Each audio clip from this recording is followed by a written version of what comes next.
Hello guys, bersama saya lagi dalam Alright Dapat Channel. Habislah Papa Gomo ikon kaki pon fitnah ini. Jika mahkamah tolak, maka Sungai Buloh jawabnya.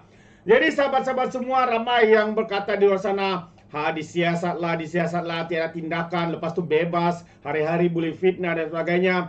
Ya, sebenarnya dalam negara kita ini, kita adalah negara undang-undang. Jadi ada banyak proses yang harus dibuat. Ya, selepas laporan polis, siasatan dibuat. Ya, selepas siasatan selesai, diserahkan kepada pejabat peguam negara untuk disemak sama ada pendakwaan akan diteruskan atau tidak. Ya, jadi sebenarnya ada banyak lagi kes-kes saman fitnah maupun penyiasatan maupun pendakwaan yang sedang menanti kaki fitnah ini. Antaranya yang terkini adalah berkaitan dengan satu lagi kes menghasut, ya, kenyataan menghasut yang dibuat oleh Papa Gomo ini. Jadi hari ini sahabat semua, saya ingin memberikan sedikit update ya berkaitan dengan isu ini. Jadi tanpa buang masa, saya ingin membacakan kenyataan media ini sahabat-sahabat semua yang saya petik daripada berita harian yang mana memaparkan bahawa mahkamah tetapkan 23 Mei ini bulan depan untuk keputusan representasi Papa Gomo gugur tuduhan menghasut. Jadi kalau pada 23 ini mahkamah menolak untuk menggugurkan kes ini, so itu adalah berita baik. Jadi semakin hampirlah kaki fitnah ini untuk menuju ke Hotel Sungai Buloh. Jadi mahkamah seksyen hari ini sahabat semua menetapkan 23 Mei untuk mengetahui keputusan representasi yang dikemukakan oleh bekas Exco Pemuda UMNO. Papa Gomo ini bekas UMNO dulu ya, yaitu Wan Muhammad Azri Wan Deris atau dikenali sebagai Papa Gomo bagi menggugurkan tuduhan mengeluarkan kenyataan menghasut yaitu kerajaan pro-Israel dan Barat. Itu antara tuduhan ataupun fitnah yang dibuat oleh Papa Gomo ini. Hakim Siti Aminah Ghazali menetapkan tarikh berkenaan selepas pihak pendakwaan memaklumkan hanya menerima salinan representasi itu pada pagi ini. Jadi terdahulu Timbalan Pendakwa Raya Depan Nair Teva Haran berkata tiada keputusan berhubung representasi itu karena baru menerima salinannya. Jadi peguam bela Papa Gomo Iskandar Abdullah pula berkata representasi itu diserahkan kepada Jabatan Peguam Negara pada 5 April yang lalu.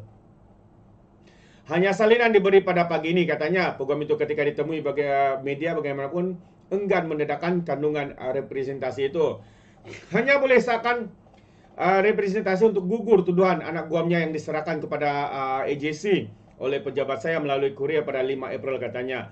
Pada 8 Januari lalu, Azri yang juga berloko mengaku tidak bersalah dan memohon dibicarakan sejurus pertuduhan itu dikemukakan terhadapnya ya di hadapan Hakim N. Priscilla Hema Malini. Jadi mengikut pertuduhan, Papa Gomo didakwa menyebut kata-kata menghasut di laman Facebook Halil Hamidi jam 1 tengah hari 8 November tahun lalu, di mana kata-kata berkenaan dilihat oleh seorang lelaki yang dikenali sebagai Hisham Syarudin, 42 tahun di sebuah kondominium di Bukit Bintang. Kesalahan mengikut Seksyen 4 dalam kurungan 1B Akta Hasutan 1948, Akta 15 yang boleh dihukum mengikut Seksyen 4 dalam kurungan 1 Akta sama yang membawa kepada denda tidak melebihi 5.000 atau penjara maksimum 3 tahun atau kedua-duanya sekali. Jadi sahabat semua, untuk mungkin ada di antara anda semua yang tidak mungkin mengikut perkara ini, sekali lagi saya ingin membawakan anda ya pertuduhan ya, apakah sebenar pertuduhan dan apakah yang dibuat oleh Papa Gomo ini sehingga beliau didakwa dan akhirnya beliau tidak mengaku bersalah, minta untuk dibicarakan. Jadi kalau kita lihat berita pada 8 hari bulan Januari 2024 yang mana apabila dibicarakan di mahkamah, Papa Gomo mengaku tidak bersalah, tuduh kerajaan pro-Israel. Itu antara kenyataan ya yang dibuat oleh Papa Gomo. Mungkin beliau ini sudah buta atau sengaja membutakan mata, tidak mendengar dan sebagainya apa yang dilakukan oleh Perdana Menteri kita. Jadi akhirnya beliau sanggup mengeluarkan kenyataan ya dan mengaku tidak bersalah ketika itu dan memohon untuk dibicarakan atas pertuduhan. Ini pertuduhan beliau ya, yang menghasut, membabitkan hantaran di Facebook yang mendakwa kerajaan kita hari ini sebagai pro-Israel. Itu antara satu tuduhan yang berat yang dibuat oleh Papagomo ini, sahabat-sahabat semua. Jadi seperti yang saya katakan, ada banyak lagi kes ataupun pertuduhan pendakwaan yang bakal dihadapi oleh Papagomo ini. Ini adalah salah satunya. Kemarin juga beliau telah pun disiasat, kalau saya tidak silap, ya, berkaitan dengan hantaran beliau yang membuat tuduhan kononnya Perdana Menteri mengidap penyakit HIV. Semalam beliau telah diambil kenyataan, disiasat dan sebagainya. Menyusul adalah pendakwaan. Jadi jangan risau sahabat semua. Bagaimanapun Papagomo ini memohon untuk dibicarakan sejurus pertuduhan dikemukakan terhadapnya di hadapan Hakim N. Priscilla Hamamelini. Jadi mengikut pertuduhan, Papagomo yang berumur 41 tahun yang juga bekas Exco Pemuda UMNO ini didakwa menyebut kata-kata menghasut, ya, di laman Facebook yang membuat tuduhan kononnya kerajaan ini, ya, pro kepada Israel dan juga Barat. Jadi susulan pengakuan tidak bersalah itu, timbalan pendakwa Muhammad Mustafa P. Kunyalam mencadangkan jaminan 10.000. Dia dijamin, ya, 10.000 dengan seorang penjamin terhadap tertuduh. Mustafa Muhammad juga memohon syarat tambahan agar get order, iaitu perintah larangan untuk mengelak tertuduh memberi komen mengenai kes dan pertuduhan itu.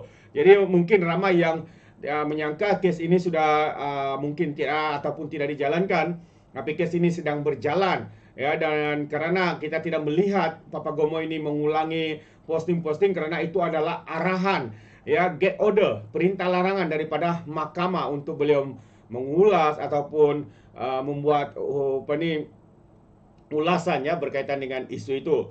Bagaimanapun peguam bela Wan Muhammad Azri, Muhammad Rafiq Rashid Ali, ya, memohon jaminan 3.000 dengan isteri anak guam menjadi penjamin. Pekerjaan anak guam secara dalam talian manakala isteri adalah Surima katanya, dan ada 5 lagi anak masih bersekolah. Pandai pula, ya. Kalau sudah kena pandailah minta kesian dan sebagainya. Masa buat fitnah, dosa tidak ingat. Jadi anak gua memberi kerjasama katanya sepanjang siasatan dan hadir ke mahkamah pagi ini tanpa dipaksa. Berhubung get order ia terlalu umum dan seseorang bebas bersuara mengikut perkara 10 Perlembagaan Persekutuan katanya. Jadi hakim kemudian memberikan jaminan 7.000 dengan seorang penjamin terhadap tertuduh, namun tidak menetapkan sebarang syarat tambahan. Sebutan semula kes 5 Februari lalu, dan hari ini kita mendengar perkembangan terkini, ya, berkaitan dengan kes membabitkan cyber trooper, tentera cyber, kononnya influencer lah, tapi apa yang mereka buat ni, ya, fitnah, sebar berita palsu, membina naratif buruk untuk membina persepsi buruk kepada Perdana Menteri kita dan sebagainya. Jadi satu demi satu, sahabat-sahabat semua, jangan risau, satu demi satu pendakwaan akan tiba. Hari ini antaranya. Dan pada Mei ini kalau ditolak maka pendakwaan akan diteruskan, dan jika didapati bersalah, alhamdulillah, sungai penjaralah jawabnya. Itu dia sedikit update berkaitan dengan ikon kaki fitnah ini, Papagomo. Semoga semuanya berjalan lancar dan akan menetaplah dia di Hotel Sungai Buloh. Terima kasih sahabat semua. Apa pandangan anda berkaitan dengan isu ini? Anda boleh berikan komen dalam ruangan komen. Jadi terima kasih. Izinkan saya untuk mengundurkan diri, dan seperti biasa peribahasa mengatakan, tak apapun kangkap 2 tahun keinginan. Dalam bahasa Melayunya, tepuk dada, tanya selera. Sekian saja daripada Alright Dapat Channel. Saya kita berjumpa lagi. Bye-bye.